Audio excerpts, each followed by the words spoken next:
Hey guys, welcome to another albums that I've missed video. On all the other ones I've done so far, I've talked about each album quite a lot, but there is a lot of albums that I've missed, so I'm literally just gonna basically just do a quick fire round sort of thing.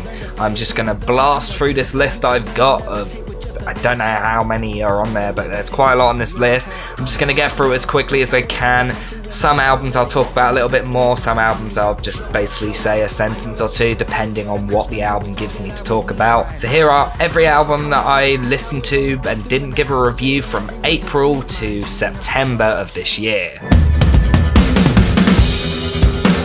Before Eat the Elephant came out, I'll be honest, I'd never really listened to a lot of Perfect Circle music. I knew the big singles, but I never sat down and listened to an album, so I decided to listen to all their albums before it came out, and I really enjoyed them. So I was really excited for Eat the Elephant. I loved the single The Doomed, and the final album I was just kind of left feeling a bit disappointed. They do take a lot of very different turns on the album. It's a completely different album to any other thing that they've done so far, and I completely understand why people would like it, and I kind of understand the good reviews it's got, and I guess it's just not really for me. I'd never really managed to get into it. I liked The Doomed and that was about it. There's a few other songs here and there that I enjoyed, but to be honest, I can't really remember a lot about the album. I didn't think it really had a lot interesting going for it. I thought it was just a bit of a plain, bit boring, to be honest. I wasn't really a fan. If you like it, go ahead and like it. I know a lot of people are massively in love with it and is getting rave reviews, but yeah, not for me. I probably only give it about a 6. I loved Courtney Barnett's debut, and I also really enjoyed the album she did last year with Kurt Vile, so I was super excited for her sophomore release, Tell Me How You Really Feel. And although I don't think it's quite as good as a lot of people are saying it is, I still think it's a really solid, well-written indie rock album. Not quite as good as the first album for me. It's a lot more basic and it's a lot simpler, which was kind of Courtney's goal with the album, and it does work really well. The songwriting isn't as eccentric and surreal as on her first album. It's a lot more straightforward and down to basics, which works on songs like City Looks Pretty, which is easily my favourite on the album. Definitely say that her surreal and really weird poetic lyrics on the first album were actually something that made me fall in love with that first album. And although the songs on here are really good, I just think that it kind of lacks what attracted me to Courtney Barnett in the first place. But like I said, it's not a bad album. There's a lot of songs that I really love on there, some of my favourite songs of the year, and it's maybe one that needs a few more listens for me. Possibly by the end of the year I'll be praising it and it'll be on my favourite albums of the year list. Who knows, I guess we'll just have to wait and see. But as of now, I'll probably only give it about a 7.5 out of 10. Shit could get menacing, frightening. So Ye is part of this big project that Kanye West's been doing, where he's basically been making these really short albums with different people. Like there's the album Daytona and of course Kids See Ghosts, which we'll talk about next. But Ye is his only solo album that he's made out of this project. And to be honest, out of all the music that I've listened to from the other projects, Ye is easily my favourite. I think Ye is one of the best albums that Kanye's done in years. Honestly, easily the best since My Beautiful Dark Twisted Fantasy. I really like Kanye West, so I was excited to hear a new album by him that was actually really good, and there's some incredible songs on here. I loved how Kanye was basically writing from a more mature, more honest and open place. He dealt with themes of his mental illness quite a lot, and it's easily probably his most open record he's done. And I also really liked how he raps about how now he looks at women differently now that he has a daughter, and kind of the effects that being a father has kind of had on him as a person. His songwriting is just incredible. The production is really great. It's easily some of my favourite songs of the year on here. Things like Yikes, All Mine and Ghost Town, which is probably top 5 favourite songs of the year for me. I really love this thing. It's definitely going to be high up on my favourite albums of the year list. I'd be very surprised if it wasn't. I give Ye a 9.5 out of 10. I'm so reborn. I'm moving forward. So would I go as far as to say that Kids See Ghosts is 10 out of 10 like Anthony Fantano's done? Definitely not, but it's still a good album. It's a very experimental album. It kind of brings out all the best parts of Kanye West and Kid Cudi, who I never really liked beforehand, and to be honest, I still don't really like him. I think it's just his voice I've never really got into, never managed to get into his lyrics or anything, and that was the biggest drawback for the album for me. That's why I wouldn't say it's quite a 10 out of 10, but it's still a decent album, one of the better hip-hop albums I've heard this year. I still really enjoy it, I just don't think it's a 10. I would still give it an 8, still a high rating. Back into the good shit now. Snail Mail's debut, Lush, is a fucking beautiful album. It's a very straightforward, lo-fi, basic indie rock album with incredible guitar work, beautiful vocal melodies, and lyrics that are just fantastic. I like how nothing on the album is overly flashy or anything. Everything's pretty straightforward, pretty basic. But I think what that does is it helps bring out the incredible songwriting even more. And there are just a hell of a lot of really great songs on here. Songs like Heatwave, Pristine, Anytime. Honestly, I don't think there's a single song I don't like on this album. It's just absolutely, it's mind-blowing. One of my favourite albums of the year, very, very high up on the list. I have to give this one a 9.5 as well. I'm still kind of in shock at this album, to be honest. I am a huge 9 Inch Nails fan. I really, really liked their 2 EPs that they did as part of this project, where it's just Atticus Ross and Trent Reznor basically being a duo. And Bad Witch is the final segment in this like trilogy of album or EPs that they've been doing. It carries on this trend in music at the moment of really short albums, and I was a little bit skeptical going in that I would be left feeling like it's not enough, but it's plenty. This album gives you quite a lot in its short period of time. It's easily one of the more interesting and experimental albums in 9 Inch Nails' career, although nowhere near as exciting and visceral as albums like The Downward Spiral and The Fragile. It's a lot better than some of their more recent material. For me, this is probably their best album since With Teeth. I love how they blend the classic industrial metal sound that they're known for with some more like classic rock and almost jazz-inspired moments. It's clear that David Bowie was a huge influence on Trent Reznor's vocals on this album, which are really, really good. He gives some incredible vocals that are unlike anything he's ever done before. There are a couple moments that I thought were a little bit slow, and I can definitely understand why there would be people that think that this album is a little bit egotistical, but I personally just absolutely loved it. It's just a really great album. I give it a 9 out of 10.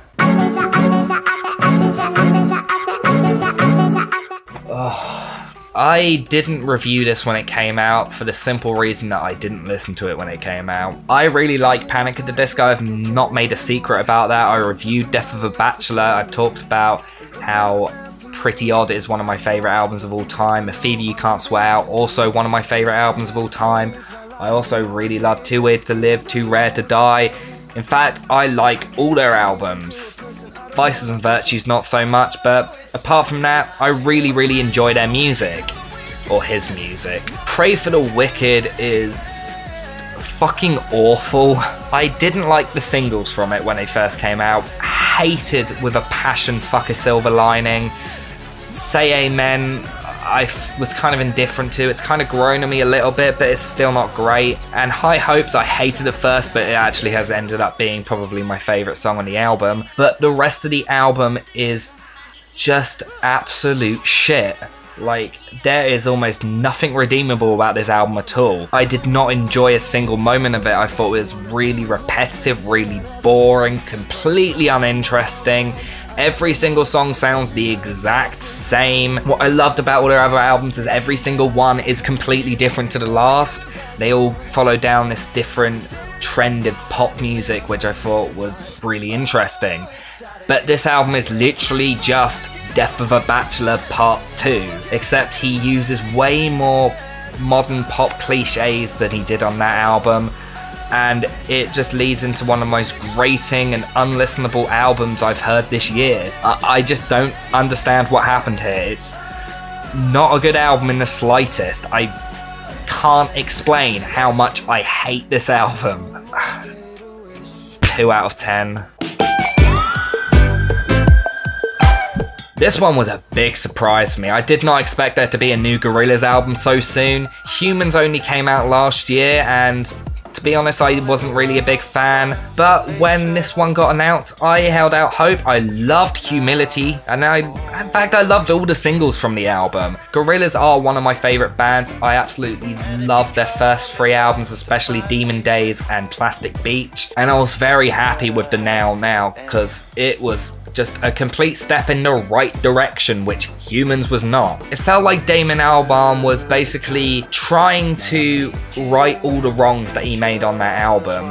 One of the big problems with Humans is it wasn't really a Gorillaz album. It was basically just him collaborating with loads of modern rappers, and the problem was the collaborators ended up taking more of the forefront than ever before, which it didn't really work. Whereas this album, basically, there's one song called Hollywood that has collaborators on, and apart from that, all the collaborators are either very minimal or non-existent, which was really good. It makes the band, or at least the virtual band, stand out a lot more, and it feels like a Gorillaz album, but it's a very different Gorillaz album compared to the other ones. It takes a much more funk and synth pop sort of direction. It's very 80s inspired.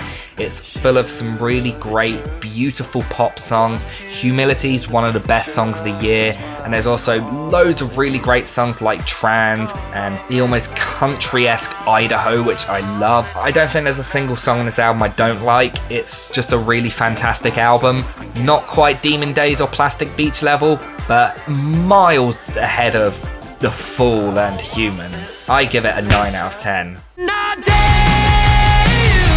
If you liked The Hunter's first album, you'd like Dare. The Hunter are a band where every single one of their songs sounds the exact same, and I thought maybe they'd progress a little bit with Dare, but no, this is the same album as their first album. If you like 100, you'll like Dare. It's as simple as that. I liked 100, so I thought Dare was decent. I didn't think it was amazing, nothing blew me away, but nothing blew me away about the first one. It's got some songs I really like Fever and the title track. It's got some songs I fucking hate, like Summer and Flicking Your Hair. Overall, it's just kind of okay. It's nothing groundbreaking. I actually completely forgot it existed and constantly forget it exists. But if you like just harmless indie rock like Catfish and the Bottom End sort of stuff, then you'll probably like this album. And if you like Catfish and the Bottom End and that style, you most likely already listened to The Hunter, so there's not really a lot of point in me recommending or not recommending this album. So to be honest, the only reason I didn't give this album a full review is because I knew that no one would watch it. Nothing against Ed Dog, it's just he's a very small musician, so I didn't expect my video would break even 100 views. Not that this one probably will or anything. But Shame is easily my favourite album of the year. I just absolutely love it. It's a really great lo-fi indie rock album. It takes heavy influence from bands like the Wombats, whom are one of my favourite bands of all time. It's a very tongue-in-cheek comedic album that deals with very dark and serious subjects. Ed's songwriting is just incredible, and it came out while I was going through a breakup, and a lot of the songs are about going through a shitty breakup and dealing with it really badly, and that helped me go through it, and I cannot thank the album enough. I just absolutely adore it. I highly recommend everyone go listen to it, because it's easily the most underrated album to come out this year, and Ed the Dog needs way more popularity than he's getting at the moment. Shame, 10 out of 10 easy. It's better than the last album, I guess. I don't really have any words for this album. It's not good. There's maybe 1 or 2 songs I liked. I like Autumn Love.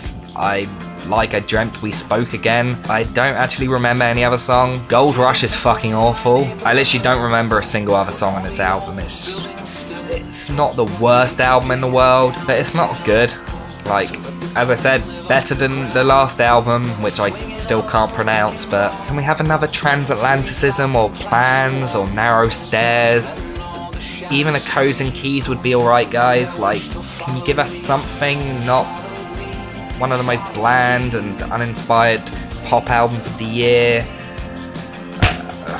4? I don't know. I literally am lost for words. I actually didn't expect that this album would be one of my favourite albums of the year. Before it came out, I was never really a big Ninja Sex Party fan.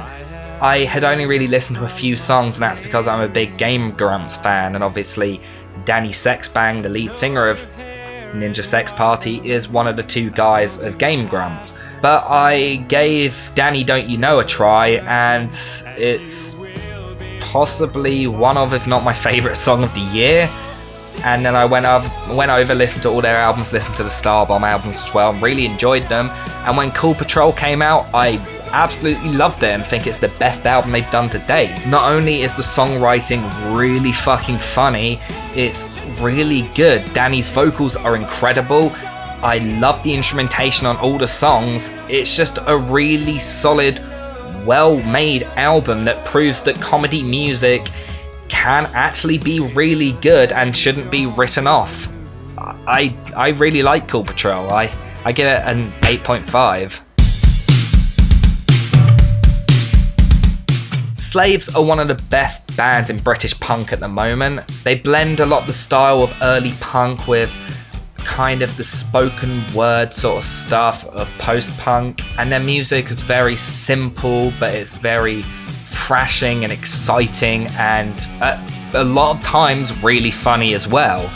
And Acts of Fear and Love just completely blew it out of the water. I really enjoyed their first 2 albums. I'm one of the only people that thinks Take Control is a really great album, but Acts of Fear and Love is easily the best album they've done to date.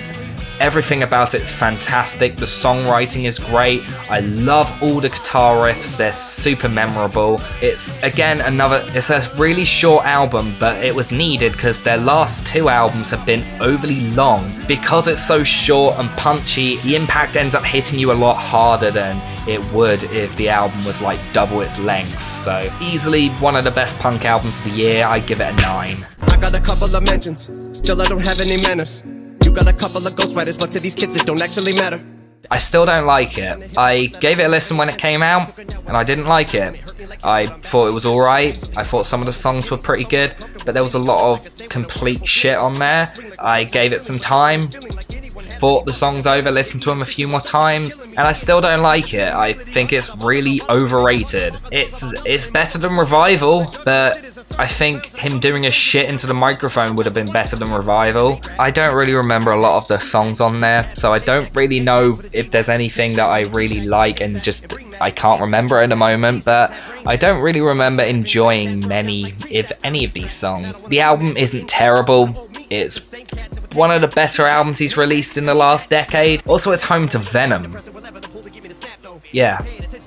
Venom, I think, maybe a strong contender for his worst song to date, and a strong contender for worst song of the year as well. Even thinking about it makes me laugh. I remember seeing Venom and it came on and I couldn't control myself. It's such a fucking terrible song. I don't understand how he thought it was a good idea, but I'll give it another 4, I guess.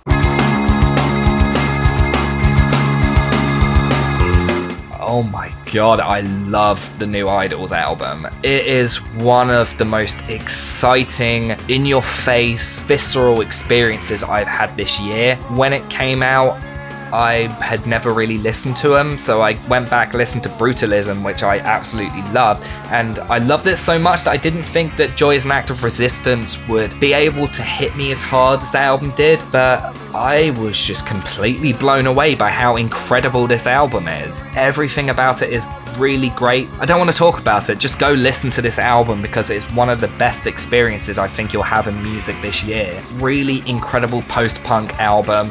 Doesn't reinvent the wheel or anything, but what it does well, it does really, really well. Like, there is not a dull moment, not a moment that doesn't hit you in some sort of way emotionally on this album. It's just a perfect 10 out of 10.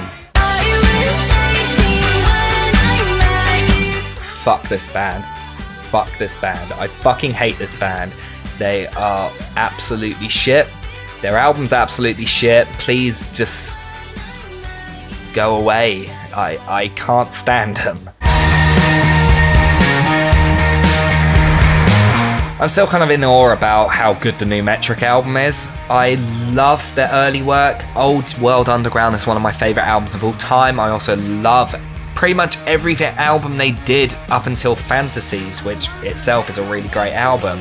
But Symphetica and Pagans in Vegas were really terrible, and I don't really understand what happened there. They like took this really weird diversion. It's like they kind of forgot that guitars were a thing and just went down this really weird synth pop style, and it didn't work. The songwriting was terrible. I didn't like the vocal melodies or anything. I didn't find any song catchy. I don't actually really remember any song from those two albums. So when I heard Dark Saturday, I was completely blown away because it was Metric going back to basics, going back to how they used to sound. And of course they followed that sort of style across all their singles, like The Incredible Dress to Suppress, and of course Now or Never Now. But I have to say I was a little bit skeptical going into the album because I was afraid it would be one of those things where the singles are great, but the rest of the album is just kind of just does all the mistakes that their last couple albums did. But no, it's really fucking great. Nearly every song is an absolute banger. The title track is just absolutely astounding and one I've been listening to on loop ever since the album came out. Obviously the singles like Dark Saturday and Dress to Suppress, both absolutely incredible. The band really just get back into that post-punk revival / new wave style that I fell in love with them for. It's such a good album. I can't explain to you how much I love this album. If you like indie rock, post-punk revival, garage rock sort of stuff, then I highly recommend it. I like how they fuse the guitars and synthesizers together like they did with their early albums. This is like one of the best return to form albums I've ever heard. It's so good. I give it a 9.5. So we're going to end it off with the most recent album that I've listened to. The new Story So Far album. I enjoy their other albums. Proper Dose is just kind of okay. I know a lot of people are saying it's their best album to date, but it's not. It's got some really good songs on there. I like how they're kind of expanding their sound, stepping away from just the standard pop-punk sound, and taking more influence from alternative rock and some of the newest styles that are popular in the scene. There's a lot more acoustic guitar and clean melodies in the album, which I think work really well, and I like how it's a little bit more emotional than their other stuff, but it's just kind of okay. A lot of it's really forgettable, nothing really stands out, it's nowhere near as exciting as the first two albums, or even the self-titled album. There's no incredible riffs on there, there's no really great songwriting or anything, the vocals are really good, and the band aren't bad, no one plays badly or anything. In fact, there's not really a single song on there I think's bad, it's just a bit mediocre, I guess. I don't know, maybe it's one that I need to listen to a few more times, maybe it'll grow on me, but I don't think it will. I think it's just gonna be one of those albums that's there. It's just alright. It could be a lot better, but hey, at least they're not fucking Pale Waves. I give it a 7. And there we go, that's all the albums that I missed that have come out since April. I'm gonna have a lie down now because that was quite a lot, and listen to the new 21 Pilots album.